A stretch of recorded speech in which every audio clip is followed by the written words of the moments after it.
I went into Hollow Knight with my mind made that it's a masterpiece without even trying it beforehand, and that ruined the experience a little bit, not gonna lie. Why did it ruin the experience a little bit, not gonna lie? I knew all the abilities you acquire, I knew most of the places you visit, and I saw most of the major boss fights and the optional platforming area, so I started this game hyped the fuck up. But because I knew the game's content, I always had an objective in mind. Like, I want this certain ability, so I'm going to use this devilish side to guide me.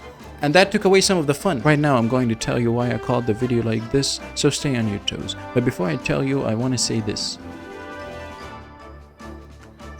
Jack and Jared are jumping with jubilation, and Jasmine jeopardizes their jurisdiction, justifying her joking with a jury. Life is defined by two things, intellect and experience, and people often confuse the two. And I have reason to think that during my playthrough of Hollow Knight, I've put too much emphasis on intellectuality, where I simply said, I already know it exists, why would I bother to look for it? But that was not the fucking case, because knowing is worlds apart from experiencing. And if I had given myself time to find the ability myself, that would have made the experience much better. I'm calling the video like this because it being an objectively good video game is not what makes it stand out for me. It is in its ability to make me hooked and in the moment, even though I knew most of the game's content. The ability to make me indulged in the journey rather than the discovery of single elements in the game. Because it's not only about the game for me anymore, it's about the trip. It's a trip that you have to go through in order to understand why it's considered to be a masterpiece.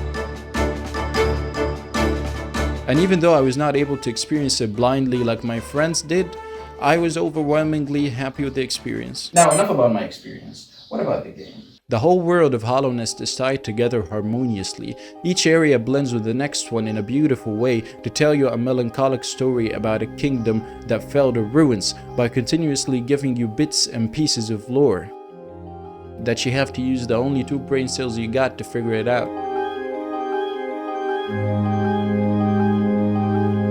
There's a vibe that's set in each area by the environment and the music. When you enter Green Path and hear the calm strings of the violin nimbly glide through your ears, your guard goes down, and the mood is set for you to explore at a slow pace. When you enter Kingdom's Edge, the music starts talking to you, reflecting on its cold past and desolate and harsh present, with ash falling through the skies. When you enter Ancient Basin, there is no music.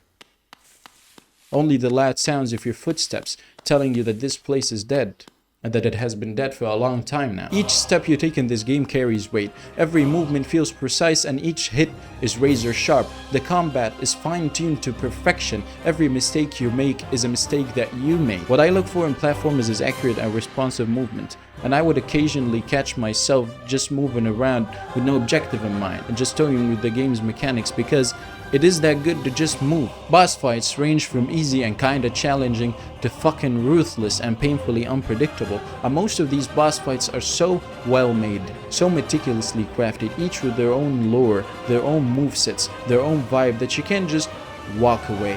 You have to try over and over and over until eventually you get better and you beat them. The variety of the charms you have allow for a lot of different builds, and you choose what build you want to suit your playstyle. Me personally, I liked being fast, so most of the time I had Dash Master, Sprint Master, and Quick Slash equipped. When I was a baby, my mom left me with my siblings to go to work, and I shit myself. Shit myself in the diaper, took down the diaper and started playing with my shit. And the whole house smelled like shit. Right now, I'm 21 years of age and my sisters are still reminding me of that incident. Why am I telling you this? You want to smell like shit so enemies die when they come close? Here you go. You want to duck enemies in a funny way when they attack?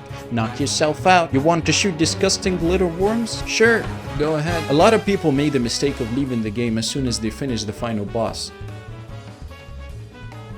Fuck those people. Hollow Knight is the in-game content. When you're done with the main quest of locating the 3 dreamers of fighting the Hollow Knight, you still got the Colosseum of Fools, you still got the White Palace and the Path of Pain, you still got 24 main areas to explore, each with their own secrets, their own boss fights, their own enemies, you still got your DLCs, and only when you've collected certain items from all over the map that you're ready for the actual final boss.